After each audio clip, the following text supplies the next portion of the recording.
paper 1 question under factors of polynomials. And here the polynomial is given and we are talking about it is exactly divisible by 2x plus b.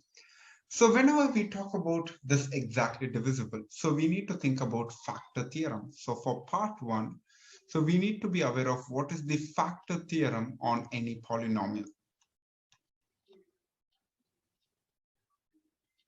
So whenever we talk about any polynomial p of x, and if p of x is completely divisible by x minus a, then always my p of a will be equals to 0. So in that case, if I think about finding the roots of this one, so when you compare it with x minus a, so which means I can get the x value as a, so when you equate it to 0, so the same thing if I do this, so my 2x plus b would be equals to 0. So we also call this as the root of my equation. So root would be equals to x is equals to minus b over 2. So which means for this polynomial, if I consider taking this as p of x, so for this polynomial, my p of minus b over 2 will be equals to 0. Now we are going to substitute this information here. So in place of x, if I replace with minus b over 2, so that's going to look something like 4 times minus b over 2 whole to the power of 4 minus 12 times minus b over 2 whole cube minus b squared times minus b over 2 whole square and minus 7b times minus b over 2, and finally we have minus 2 is equals to 0. So when I simplify this, minus b power 4 would be just positive b power 4, and divided by 2 power 4 is nothing but 16 minus 12 times. This is going to be minus b cube over 2 cube is nothing but 8. And this is going to be minus b square times, this is going to be positive b square over 4, and minus this, this will be positive 7b square over 2, and minus 2 equals to 0. Now if I further simplify this, so 4 1s are 4 4s are, and 4 3s are, and 4 2s are.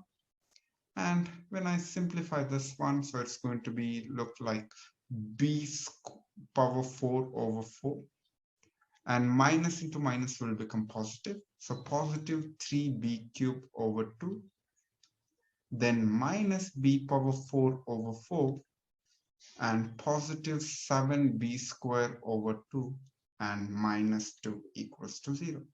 So clearly these two things can be getting cancelled, and if you take the LCM, so it is going to be 3b cube plus 7b square minus 4, because here the denominator is 1. If I want to make the common denominator as 2, I need to multiply both the numerator and the denominator with 2, so that's why it would be 4, and the entire thing divided by 2 equals to 0. When you take this 2 to the other side, so we'll be getting 3b cube plus 7b square minus 4 equals to 0.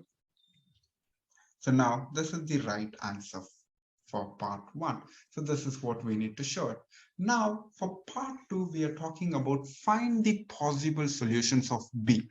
And clearly this is no calculator sum. So we cannot use our calculator and we cannot use our polynomial functions to get the value of b. So instead we need to solve it manually.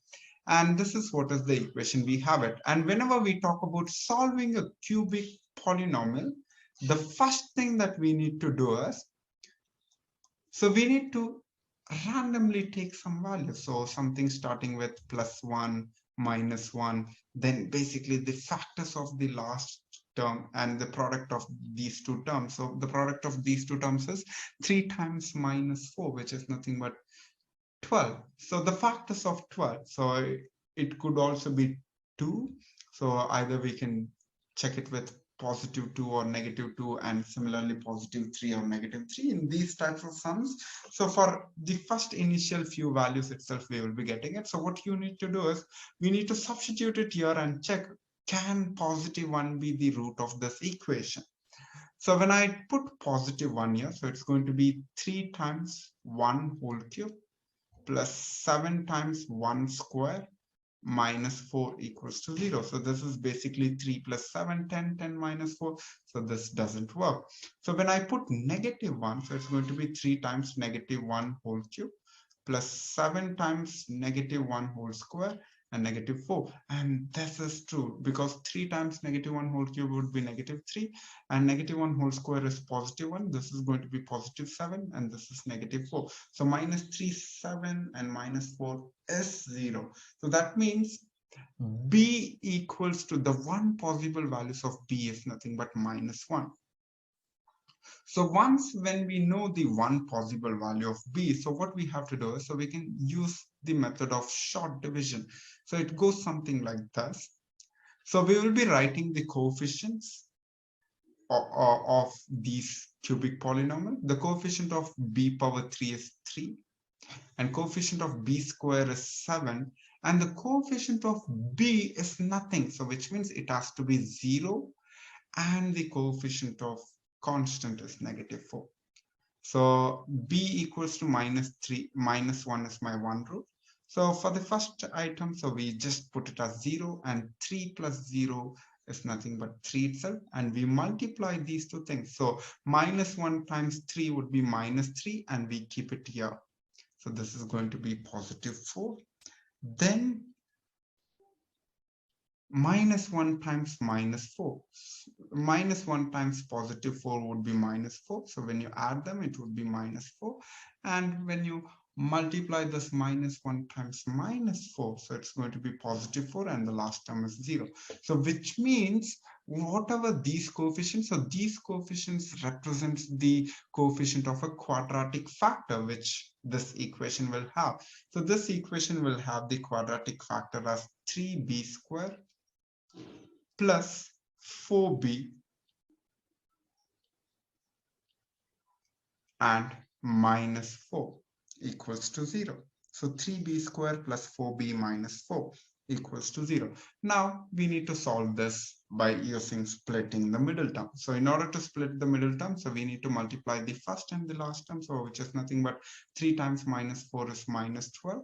And if I think about factors of minus 12 in such a way that it should add up to give me positive 4, so that's going to be 6 and minus 2. So when you multiply 6 times minus 2, it would be minus 12. At the same time, when you add them, so it would be positive 4. So in that case, this is going to be 3b square plus 6b and minus 2b minus 4 equals to 0. So if you factorize these terms, so it's going to be 3b if I take it common out, so it would be b plus 2. And if I take minus 2 common out, it would be b plus 2 again. So that's why this thing can be further written as 3b minus 2 times b plus 2. And whenever the product of two terms is equals to 0, so we can either say at least one of the term must be 0. So which is nothing but 3b minus 2 must be 0, or b plus 2 must be 0. So in that case, b is either 2 by 3 or b is minus 2. So now all the possible answers for b is either negative 1, 2 by 3 or negative 2. So these are the three possible answers for b, and this is the right answer for this sum.